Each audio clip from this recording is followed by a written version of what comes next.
આજે હું એક બહુ જ મસ્ત ફ્રૂટ લાવી છું બજારમાંથી, બતાવું તમને. આ છે પાઇનેપલ.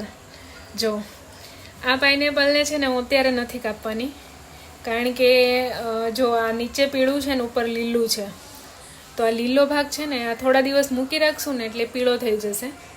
અને પહેલાં મેં એકવાર એવું કરેલું કે આખું લીલું, આનાથી બી મોટું પાઇનેપલ હતું પણ આખું ગ્રીન હતું, એ અમે લાવેલા હતા અને આખો દિવસ મૂકી રાખ્યું હતું.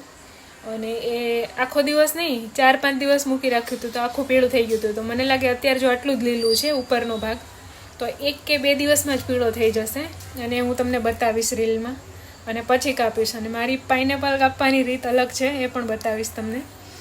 અને પાકવા મૂકો ને ત્યારે ઉપરનું ક્રાઉન છે ને કાઢવાનું નહીં, એ રાખી મૂકવાનું, એ પાકવામાં હેલ્પ કરશે. અને પછી ક્રાઉન કાઢીને તમે વાવી દેશો ને તો પણ પાઇનેપલ થશે, પણ પાઇનેપલને થતાં બહુ જ ટાઈમ લાગે છે. મને લાગે છે, મેં એવું સાંભળ્યું છે કે 4 વર્ષે એક પાઇનેપલ થાય છે. તો તમારામાં જો એટલી ધીરજ હોય તો તમે વાવી શકો છો. બાકી આવી રીતે પાઇનેપલ બજારમાંથી જ લઈ આવવાનું, અને થોડું પાકેલું હોય ને થોડું કાચું હોય તો ઘરે પકાવી લેવાનું. અને તમે એ પણ કમેન્ટ કરજો કે તમારું ફેવરિટ ફ્રૂટ કયું છે. આની સ્મેલ અહીંયાથી જ બહુ મસ્ત આવી રહી છે.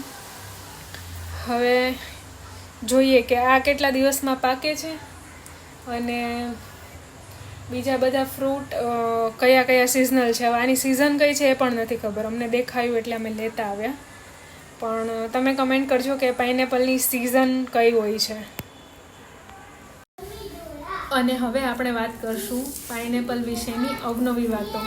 એમાંનું એક એ છે કે પાઇનેપલમાં કોઈ બીજ જ નથી હોતું. તમે પાઇનેપલ જોયું હશે તો જોયો કે અહીંયા કોઈ બીજ નથી, અંદર પણ કોઈ બીજ નથી હોતું. પાઇનેપલનું જે આ ક્રાઉન છે એ જ એનું બીજ છે. એટલે કે આ ક્રાઉનને કાપી અને તમે વાવી દો એટલે નવું પાઇનેપલ ઉગે. એમાં જે ક્રાઉન આવે એ તમે વાવો એટલે એક નવું પાઇનેપલ ઉગે. બીજો ફન ફેક્ટ એ છે કે આ જે પાઇનેપલ છે ને આ એક ફળ નથી, આ બહુ બધા ફળ છે. જો આ એક ફળ છે, આ બીજું, આ ત્રીજું, આ બધા અલગ અલગ ફ્રૂટમાંથી, ફ્લાવરમાંથી બનેલા અલગ અલગ ફળ છે. અને એ બધા એક સાથે મળીને એક મોટું ફળ બનાવે છે. તો આને એક ફળ કેવું એ ખોટું છે, આ બહુ બધા ફળ છે જે સાથે જોડાયેલા છે. આના સિવાય ત્રીજો ફન ફેક્ટ એ છે પાઇનેપલનું કે આપણે બહુ બધા ફ્રૂટ ખાતા હોઈએ છીએ, પણ આ એક ફ્રૂટ એવું છે કે જે આપણને ખાય છે.